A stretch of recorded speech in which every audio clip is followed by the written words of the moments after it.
नमस्कार दोस्तों, मैं आशिष त्यागी युग करवट यूट्यूब चैनल पर आपका स्वागत करता हूं। पहले पेश हैं आज की कुछ खास खबरें।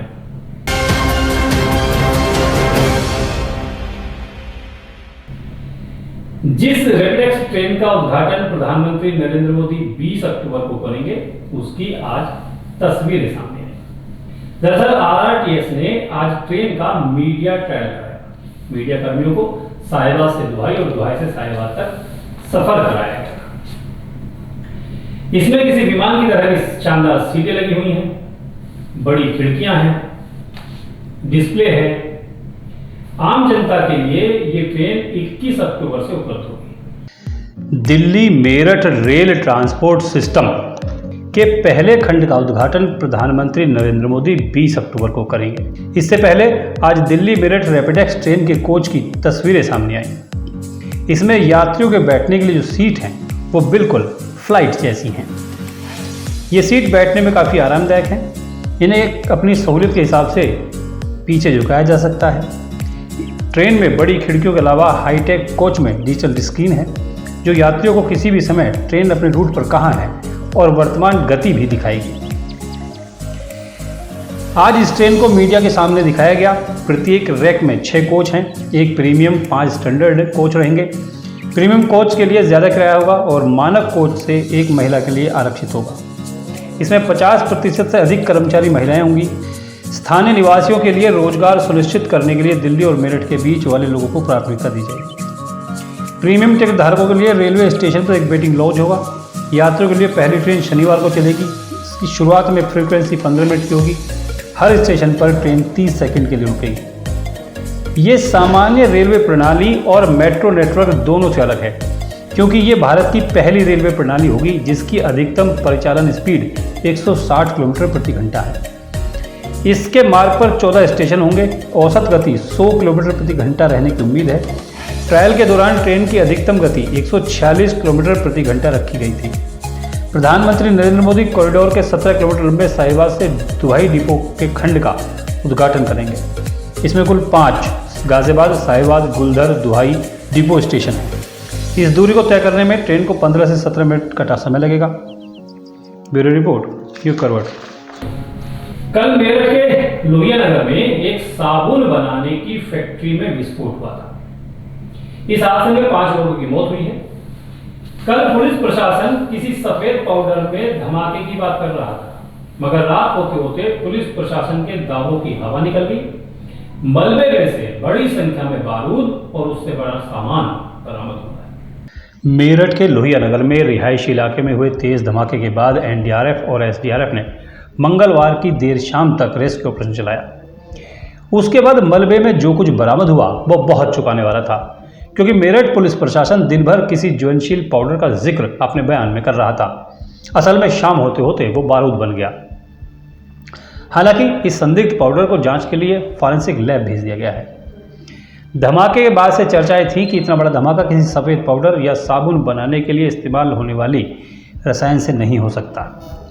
रेस्क्यू ऑपरेशन समाप्त होने के बाद मलबे के नीचे काफ़ी मात्रा में स्काई शॉट, चाइना टॉयगन शॉट बरामद हुए हैं। इनके अंदर खतरनाक बारूद भरा हुआ था। जो स्काई शॉट और टॉय गन शॉट बने हैं वो गौरव गुप्ता की फैक्ट्री टाइटैनिक ब्रांड के नाम से बनाए जा रहे थे। टॉय गन देखने में बिल्कुल बच्चों की खिलौने वाली रिवॉल्वर लगती है, लेकिन प्लास्टिक की रिवॉल्वर में लगने वाले 8 डॉट गोल रिंग में जो छोटी सी मिसाइल नुमा कॉर्टेज लगती है उसके अंदर भरे जाने वाला बारूद बहुत खतरनाक होता है। 1 इंच की लंबाई वाली कॉर्टेज में बारूद भरा जाता है और ट्रिगर दाने से इसमें चिंगारी के साथ गोली जैसी आवाज़ निकलती है। अब मलबे से बारूद मिलने के बाद पुलिस ने मकान मालिक संजय गुप्ता और फैक्ट्री चलाने वाले गौरव गुप्ता के खिलाफ मुकदमा दर्ज कर लिया है। संजय गुप्ता को गिरफ्तार कर लिया गया है जबकि गौरव अभी फरार है। मलबे के ढेर से निकले बारूद और पटाखों की फजीहत से बचने के लिए पुलिस ने देर रात इन्हें एक पास के मैदान में दबा दिया। हालांकि दिन भर पुलिस प्रशासन अधिकारी पटाखे के नहीं होने की बात कर रहे थे, लेकिन ऑपरेशन खत्म होने के बाद पुलिस खुद हैरत में थी। ब्यूरो रिपोर्ट, युग करवट। गाजियाबाद के राजनगर में डांडिया नाइट का आयोजन किया जाएगा। ये कार्यक्रम 20 और 21 अक्टूबर को होगा। इस कार्यक्रम को डीवी इवेंट नाम की कंपनी करा रही है। इसमें दर्शकों के लिए कई सरप्राइज गिफ्ट होंगे, फैशन शो जैसे कई आयोजन भी होंगे। डीवी इवेंट द्वारा राजनगर के ऑलरेट पैलेस में डांडिया नाइट्स का आयोजन किया जा रहा है। डीजे पर डांडिया के विशेष गीतों के लिए महिलाएं और कपल्स इसका हिस्सा बनेंगे। इवेंट की संयोजिका दिव्या बावेजा ने बताया कि 2 दिन चलने वाले इस कार्यक्रम में दोनों दिन डांडिया का विशेष आयोजन किया जा रहा है। यह पूरी तरह से फैमिली इवेंट होगा जिसमें बड़े से लेकर बच्चे भी शामिल हो सकते हैं। इवेंट के लिए एंट्री फीस कपल्स के लिए 1500 रुपये, 2 महिलाओं के लिए 1230 रुपये रखी गई है। इवेंट शाम 6 बजे से रात 11 बजे तक होगा। मतलब काफ़ी अच्छा इस इवेंट को एक डिफरेंट रूप दे रहे हैं इस बार। जैसे कि यहाँ पे फेस आर्ट होगा जो कि ज़्यादातर दिल्ली के इवेंट्स में आप देखते हैं, जितने भी बड़े इवेंट्स हैं वहाँ पर होता है। सो इस इवेंट को हम इस बार थोड़ा नया रूप देते हुए face art, glitter face art, hair braiding, neon paints, nail paints जैसी चीज़ें कर रहे हैं। नियॉन और हाँ, डांडिया नियॉन स्टिक्स होंगी सबके हाथों में। आप उस दिन भी आएंगे तो आप इस चीज़ को देखेंगे। शो के दौरान best dancer, best dandiya fusion, best anchor, best dandiya king, best dandiya queen, best ट्रायर जैसे सरप्राइज गिफ्ट भी रखे गए हैं। इसके अलावा लकी ड्रॉ भी होगा। शो में बच्चों के लिए विशेष कॉर्नर रखा गया है। उनके लिए magic show, art and craft show होंगे। शो का मुख्य आकर्षण फैशन शो होगा। ब्यूरो रिपोर्ट, युग करवट। गाजियाबाद कमिश्नरेट की क्राइम ब्रांच ने एक शातिर गिरोह के 3 सदस्यों को गिरफ्तार किया है। इनमें 50 साल की महिला भी शामिल है। ये गिरोह इतना शातिर है कि पहले महिला को गहने खरीदने के लिए सुनार की दुकान पर भेजता है, फिर गिरोह के दूसरे सदस्य दुकान में घुसते हैं और मौका पाकर गहने साफ करके चले जाते हैं। इस गिरोह ने गाजियाबाद, दिल्ली, मेरठ, हापुड़, हरिद्वार जैसे अनेक शहरों में वारदातों को अंजाम दिया है। इनके अन्य साथियों की तलाश की जा रही है। पुलिस कमिश्नरेट गाजियाबाद द्वारा ज्वेलरी शॉप में चोरी करने वाले गिरोह का पर्दाफाश किया गया है, जिसमें 3 अभियुक्तों की गिरफ्तारी नंदग्राम थाना क्षेत्र से की गई है। उनके कब्जे से जो है आभूषण बरामद हुए हैं। पूछताछ में अभियुक्त नौशाद ने बताया कि ये लोग ज्वेलरी के शॉप में चोरी करते हैं और इनका एक बहुत बड़ा गिरोह है, जिसमें कौसर उर्फ रवि, खातून, आसिया उर्फ लल्ली, नरगिस, रुखसाना और नाजिम है। इनका जो एरिया ऑफ ऑपरेशन है वो दिल्ली, हरियाणा, उत्तरांचल, हरिद्वार, गाजियाबाद और आसपास के क्षेत्रों में है। ये था आज का बुलेटिन। अब खबरों का पोस्टमार्टम।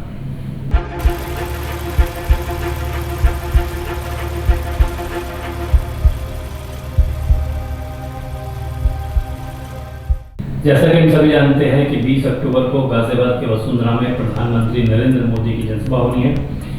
इसमें शामिल होने वाले लोग या दूसरा यातायात जो सड़कों पर चलेगा उसको तकलीफ ना हो, परेशानी ना हो, इसके लिए गाजियाबाद कमिश्नरेट की ट्रैफिक पुलिस ने एडवाइजरी जारी की है। इसको आप नोट कर लीजिए, आपके लिए बहुत महत्वपूर्ण रहने वाली है। जनसभा में शामिल होने के लिए मोदीनगर, मुरादनगर, हापुड़ और मेरठ की ओर से आने वाले वाहन राजनगर एक्सटेंशन होते हुए एलिवेटेड रोड होकर कनावनी से उतरेंगे। वहां से बुद्ध चौक के पास बसों के लिए बनाई गई पार्किंग संख्या 7 में बसें खड़ी होंगी। इसके अलावा क्राउन पैलेस वसुंधरा पुलिस के सामने P8 पार्किंग बनी है, जिसमें निजी वाहन या हल्के वाहन, कार आदि खड़े हैं। हापुड़, बुलंदशहर, नोएडा की ओर से जनसभा में आने वाली बसें विजयनगर, CISF रोड से इंदिरापुरम, कनामिया पुलिया से बुद्ध चौक जाएंगी। पार्किंग संख्या P7 में बसें, P8 में छोटे वाहन खड़े होंगे। इसके अलावा P6 बुद्ध चौक और इंदिरापुरम थाने के सामने है, उसमें भी निजी वाहन खड़े किए जा सकेंगे। नोएडा, वसुंधरा, वैशाली की ओर से आने वाली बस और कार गोल ग्रीन से कनावनी होते हुए बुद्ध चौक के पास बनी P7 पार्किंग में जाएंगे। निजी वाहन P8 में और P6 में खड़े किए जा सकेंगे।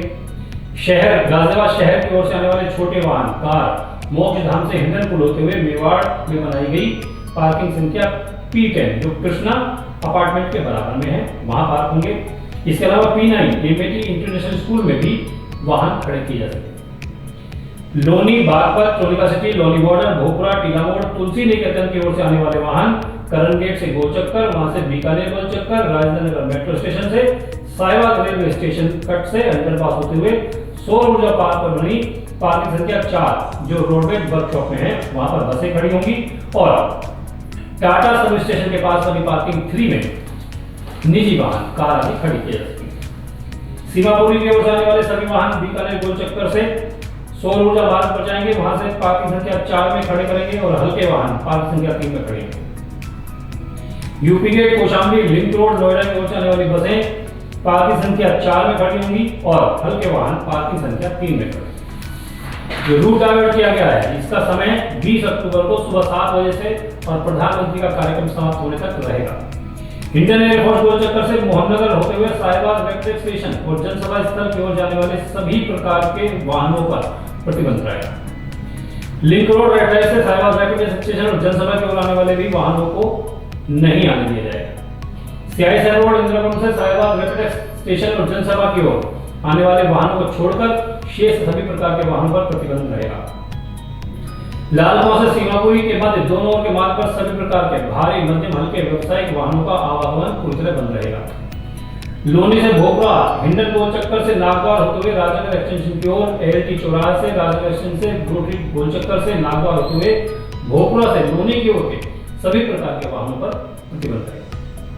मेरठ से गाजियाबाद की ओर आने वाले सभी प्रकार के भारी, माध्यमिक, व्यावसायिक वाहन जनसभा में जाने वाले वाहनों को छोड़कर दुहाई पेरीखंड से गाजियाबाद की ओर नहीं जा सकेंगे।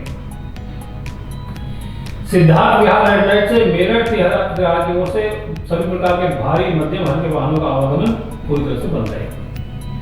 आत्माराम स्टील से हापुड़ चुंगी होते हुए एएलटी की ओर सभी प्रकार के भारी व्यावसायिक वाहनों का आवागमन पूरी तरह से बंद रहेगा। कार्यक्रम में आने वाले जनप्रतिनिधि, जो विधायक, सांसद आदि जो जनप्रतिनिधि हमारे हैं, वो मेट्रो स्वीट विल्स अपार्टमेंट में बनाई गई पार्किंग संख्या 2 में अपने वाहन पार्क खड़े करेंगे। रैपिडेक्स के अधिकारी और कर्मचारी साहिबाग रैपिड्स गेट नंबर 1 के पीछे रोडवेज फिलिंग स्टेशन में बनी P11 में अपने वाहन पार्क करेंगे। अगली खबर रामपुर से है। समाजवादी पार्टी के वरिष्ठ नेता आजम खान, उनकी पत्नी और बेटे को कोर्ट ने 7 साल की सजा सुनाई। दरअसल ये मामला आजम खान के बेटे के फर्जी जन्म प्रमाण पत्र को लेकर था, जिसकी शिकायत भाजपा के विधायक आकाश सक्सेना ने की थी। इस मामले में कोर्ट ने आज आदेश सुनाया। आजम खान, उनकी पत्नी तंजीम फातिमा और बेटे अब्दुल्ला को 7 साल की सजा हुई है। कोर्ट से फैसला आने के बाद सीधे उन्हें जेल भेज दिया गया। मामला हाई प्रोफाइल था, इसलिए कोर्ट में सुबह से ही पुलिस का सख्त पहरा था, कड़े निजाम सुरक्षा के किए गए थे। ये बताया जा रहा है कि आजम खान ने अपने बेटे के 2 अलग-अलग जन्म प्रमाण पत्र बनाए, दोनों में जन्म तिथि भी अलग है। एक जन्म प्रमाण पत्र रामपुर नगर पालिका से बना है और दूसरा लखनऊ से।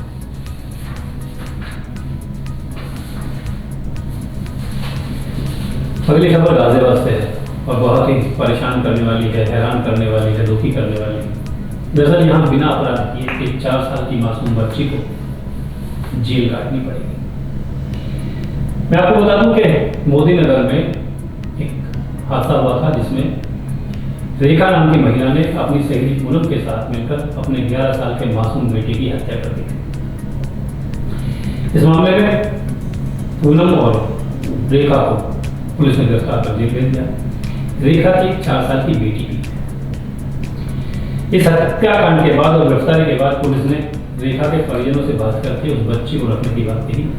परिजनों ने साफ इनकार कर दिया कि जिसने अपने बेटे को मार दिया उससे हमारा कोई वास्ता नहीं। इसके बाद किसी ने भी उस बच्ची को अपने साथ रखने का दावा नहीं किया।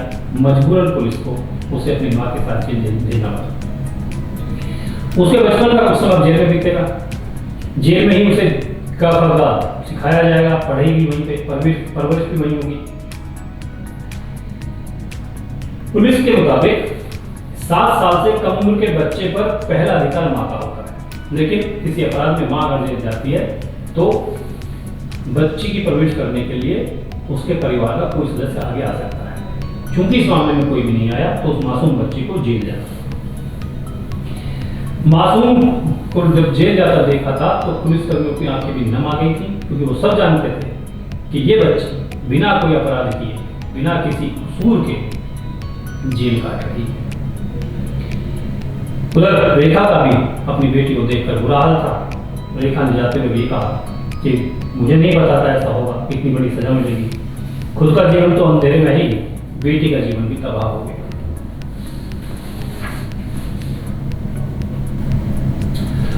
11 अक्टूबर को एक निकाह हुआ और 15 अक्टूबर को उस लड़की ने एक बच्चे को जन्म दे दिया। घटना मुरादाबाद की है। मुरादाबाद में सिविलियन थाना क्षेत्र के अगवानपुर में रहने वाली लड़की का निकाह इसी बीते 11 अक्टूबर को मुगलपुर थाना क्षेत्र के वारसीनगर निवासी लड़के के साथ हुआ। निकाह के बाद ससुराल पहुंची युवती को 15 अक्टूबर को पेट में दर्द हुआ। ससुराल पक्ष के लोग दवाई लेके आए, लेकिन हैरान तब रह गए जब उसने घर में ही बच्ची को जन्म दे दिया। इसे लेकर ससुराल के लोग हैरान हो गए। युवती के परिजनों को बुलाया गया। पति ने अपने ससुराल वालों पर यानी कि युवती के परिवार वालों पर धोखे में रखकर निकाह करने का आरोप लगाया। पूछताछ में लड़की ने बताया कि उसका अपने पड़ोस में रहने वाले युवक से प्रेम संबंध है। ये जानकारी मिलने के बाद लड़के ने उसको तलाक दे दिया। मैके पहुंचने के बाद युवती ने अपनी बच्ची को लेकर प्रेमी के घर के बाहर धरना दे दिया। प्रेमी के घर वालों ने उसको अंदर नहीं आने दिया। हंगामा बढ़ने पर स्थानीय लोग इकट्ठे हुए, पंचायत हुई, दोनों पक्षों को बुलाया गया। बिना पुलिस या कार्रवाई किए, कोई कानूनी कार्रवाई किए बिना पंचायत ने दोनों के निकाह का फैसला सुना दिया, जिसके बाद लड़की अपनी बच्ची को लेकर प्रेमी के साथ उसके घर चली गई। पुलिस का कहना है कि दोनों पक्षों में से किसी ने भी तहरीर नहीं दी। कोई तहरीर देगा कार्रवाई कीजिए। तो आज के लिए बस इतना ही। गाजियाबाद उसके आसपास के तमाम शहरों की प्रमुख घटनाओं को जानने के लिए देखिए युग करवट यूट्यूब चैनल और विस्तृत रूप से जानकारी चाहते हैं तो पढ़िए युग करवट समाचार पत्र। युग करवट यूट्यूब चैनल को सब्सक्राइब कीजिए, वीडियो को लाइक कीजिए और अपने दोस्तों और रिश्तेदारों से शेयर जरूर कीजिए। साथ ही कमेंट करके बताइएगा आपकी आज की जानकारी आपको कैसी लगी। नमस्कार।